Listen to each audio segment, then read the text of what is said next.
Brookhaven was not the kind of place where people vanished. A mid-sized city surrounded by gentle hills and oak trees, it thrived on routine. The same families had lived there for generations.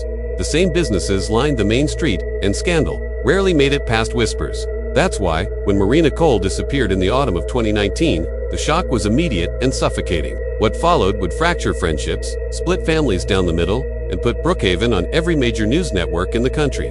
The case was strange from the beginning, not just because of the disappearance, but because of what it became. At its heart were two women, Marina Cole and Elena Vargas. Marina was the kind of person people noticed without knowing why. She was tall, with striking features, the kind of beauty that photographs couldn't quite capture but people remembered for years. She was smart, too, graduating near the top of her class at the University of Brookhaven and later managing the finances of her parents' small chain of boutique hotels. Elena, in contrast, had always been quieter, more introspective. She had a way of fading into the background until you spoke to her, at which point her wit and intensity pulled you in. She was an artist, but she'd been the kind who understood that art alone didn't pay bills. She learned early how to market herself, how to talk to buyers, and how to keep a business afloat. They'd met in high school and been inseparable for more than a decade. They were the kind of friends who finished each other's sentences, knew each other's families, and could spend hours in comfortable silence. When they opened the Vargas Gallery together in 2017, it felt like a natural next step, combining Marina's business sense with Elena's creative drive. For the first year, it worked. They hosted exhibitions, sold pieces to tourists, and even got a feature in a regional arts magazine. But by late 2018, things began to fall apart. Sales slowed. Marina said Elena was too focused on her own work instead of promoting other artists. Elena accused Marina of mishandling gallery funds. The tension was visible, arguments behind closed doors that sometimes spilled into public spaces. The gallery closed permanently in March of 2019. They didn't speak for months. October 12, 2019, was one of the few times Marina and Elena were seen speaking again in public. Brookhaven's annual charity gala, hosted at the Grand Waverly Hall, was the kind of event everyone dressed for. The chandeliers dripped with light, the champagne never stopped flowing, and every guest looked like they had stepped out of a magazine spread. Marina arrived in a silver dress that caught every flicker of light, her hair in soft waves. She mingled easily, laughing, taking photos, and making small talk with donors. Elena, in a black evening gown, was more reserved, lingering near the art display in the East Hall. Several guests later testified that they saw the two women speaking quietly near the balcony around 11 p.m. No one heard what was said. But one witness described Marina as looking upset while Elena appeared calm, almost detached. By 11:47 p.m., Marina was seen leaving Waverly Hall alone. Security footage captured her walking down the cobblestone path, glancing at her phone, and crossing toward the street. She was never seen again. The following morning, Marina's parents called the police. They hadn't heard from her. She hadn't come home, and her car was still parked near the hall. Detectives quickly obtained her phone records and found something that stood out. The last outgoing call on her phone was at 2:43 a.m. to Elena Vargas. The call lasted just under 3 minutes. When questioned, Elena said Marina had called her out of the blue to chat. She claimed they talked about the gala, about mutual friends, about nothing serious.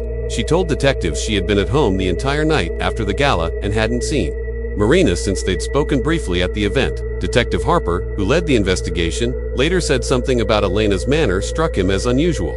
She answered our questions, but it felt rehearsed, he recalled, like she had already practiced exactly what she was going to say. That night, an anonymous tip came into the Brookhaven PD. The caller claimed they had seen a red Honda Civic parked near the East River at around 3 in the morning. Elena drove a red Honda Civic. Police searched the river for 2 days, sending divers into the murky water. They found nothing, no clothing, no purse, no body. But when they searched Elena's car, they made what they considered their first breakthrough, a single silver earring lodged under the passenger seat. Marina's mother confirmed it belonged to her daughter. The silver earring changed everything. Up until that point, the investigation had been a frustrating cycle of interviews, dead ends, and unanswered calls. But the moment Detective Harper pulled the tiny piece of jewelry from under the seat of Elena's car, it was as though the entire narrative clicked into place, at least in the eyes of the police. The earring was distinctive, a silver teardrop stud with a fine engraving of a vine curling down its side. Marina had worn it many times. Friends had seen it on her at the gala. There was no denying it was hers. When Harper presented it to Marina's parents, her mother went pale. That's my daughter's," she whispered, pressing her hands to her mouth. The earring was sent to the state lab. Forensic testing revealed no blood, no skin cells, no fibers. Nothing but a faint trace of perfume, floral, faint, possibly Marina's. But in the court of public opinion, the details didn't matter. Marina's earring in Elena's car became a headline. It didn't take long for whispers to harden into accusations. Elena's alibi for the night of October 12th was simple. She claimed she'd gone home after the gala, poured herself a glass of wine, and worked on sketches until she fell asleep. No one had been with her to confirm this. Detectives pulled surveillance footage from her street but found a gap between 2:15 a.m. and 3:45 a.m. The neighborhood cameras had briefly gone offline due to a technical glitch. It was during that gap that the anonymous tip placed her car near the river. When confronted with the tip, Elena's face stayed still, her voice even. "That's impossible," she said. "I never left my house." Detective Harper noticed her hands were clasped tightly in her lap, knuckles turning white. As police dug deeper, the financial collapse of the Vargas Cole Gallery became a key point of interest. Several artists claimed Elena had failed to pay them for sold work. Marina had allegedly confronted her about missing funds, and the confrontation had ended with Marina threatening to go to the police. One former employee told detectives, "They used to be like sisters, but by the end, it was like they were keeping score on who could hurt the other more." 2 weeks before the gala, the pair had been seen arguing loudly in a coffee shop. According to a witness, Marina had said, "You'll regret this. I promise you." A waitress from a small roadside diner came forward claiming she had seen Marina alive 2 days after her disappearance. "She came in late," the waitress said. "Sat in the back, ordered coffee, kept looking over her shoulder. Paid in cash, no tip. I remember because she seemed nervous, like she didn't want anyone to see her." The description matched Marina perfectly, right down to the silver charm bracelet she often wore. Police considered the sighting but ultimately dismissed it. There were no security cameras in the diner and no physical proof she'd been there. In their official report, they called it an unconfirmed and likely mistaken identification. Still, the detail gnawed at Detective Harper. If Marina had been alive after the 12th, the entire case against Elena would collapse. Weeks passed, and the search for Marina became more desperate. The river was dredged twice more. Empty warehouses on the edge of town were searched.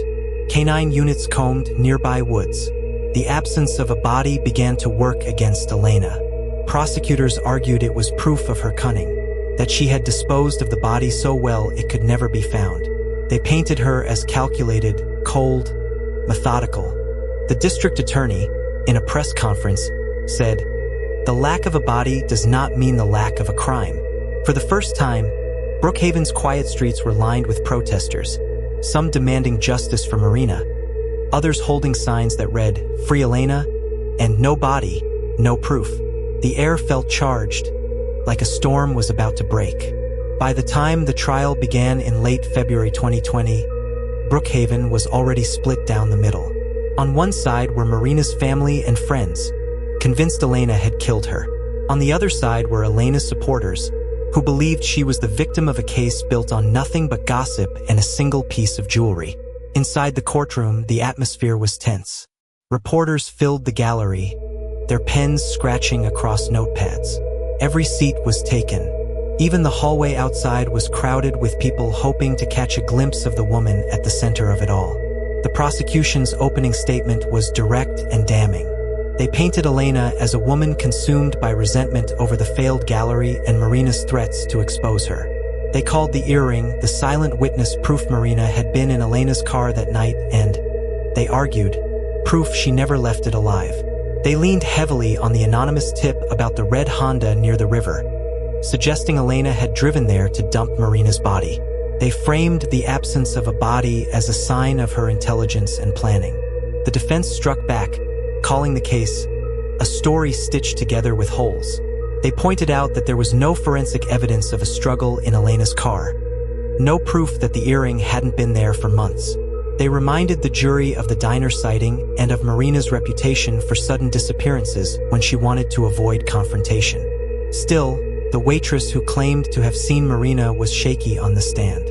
Under cross-examination, she admitted she couldn't be certain it was her. After 2 weeks of testimony and 4 hours of deliberation, the jury returned with its decision. Guilty. First-degree murder. Gasps filled the courtroom. Elena's mother sobbed quietly, her shoulders shaking. Elena herself stood still, her face pale but composed, as though she'd been expecting it all along. She was sentenced to life in prison. For most people, that's where the story should have ended. But it didn't.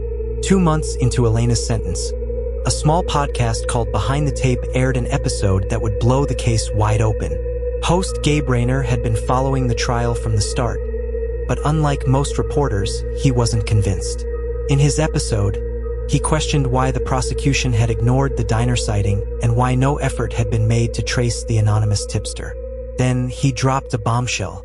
Through a source at a rural bank, he'd obtained ATM surveillance footage from a town 400 miles away, dated 3 weeks after Marina's disappearance. The footage showed a tall brunette wearing oversized sunglasses withdrawing $500 from Marina's own account.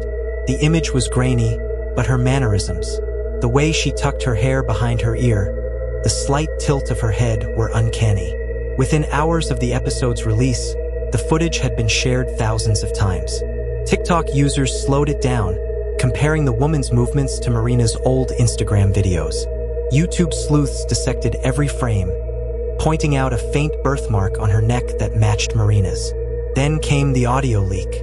An anonymous user uploaded a recording allegedly of Marina's voice. Sometimes the only way to get justice is to ruin someone's life. Days later, the Brookhaven Gazette received a manila envelope containing Marina's passport, stamped in Rio de Janeiro 2 months after Elena's conviction, and a Polaroid of her standing on a sunlit beach, smiling. The district attorney reopened the case but refused to release Elena while the investigation continued. Then, months later, a tourist in Uruguay uploaded a shaky cell phone video to Facebook. In the background, a woman boarded a ferry. She turned, looked straight into the camera, and smiled. The resemblance to Marina was undeniable. Please subscribe so you don't miss stories from the Unsolved Vault.